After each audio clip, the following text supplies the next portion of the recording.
नमस्कार दोस्तों, मैं हूं हिमाल और आप देख रहे हैं नेटवर्क 44। डर की वो दुनिया जहां हर रात एक नई चीख गूंजती है।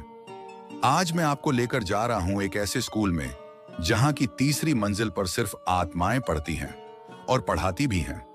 उत्तर प्रदेश के एक पुराने जिले बंसीपुर में स्थित था एक बहुत ही नामी स्कूल, सरस्वती विद्या निकेतन।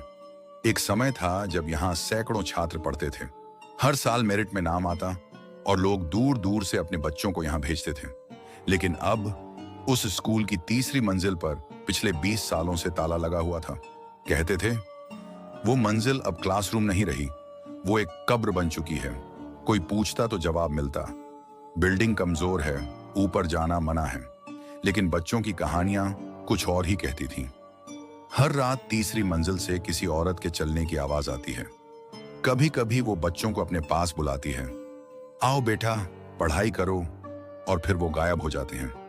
रवि 12वीं का छात्र, निडर, सवाल पूछने वाला और रहस्यों के पीछे जाने वाला। नेहा उसकी बचपन की दोस्त, शांत, समझदार, लेकिन अंदर से बहुत डरपोक। एक दिन रवि ने एक पुरानी फाइल में स्कूल का पुराना नक्शा देखा। नक्शे में तीसरी मंजिल के 3 क्लासरूम और एक स्टाफ रूम दिख रहे थे। नेहा बोली, रवि छोड़ो ये सब, क्यों उस बंद मंजिल के पीछे पड़े हो?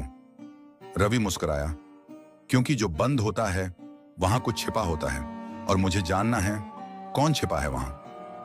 रवि को लाइब्रेरी के पुराने सेक्शन में एक चमड़े से बंधी फटी डायरी मिली। डायरी के पन्ने पीले पड़ चुके थे।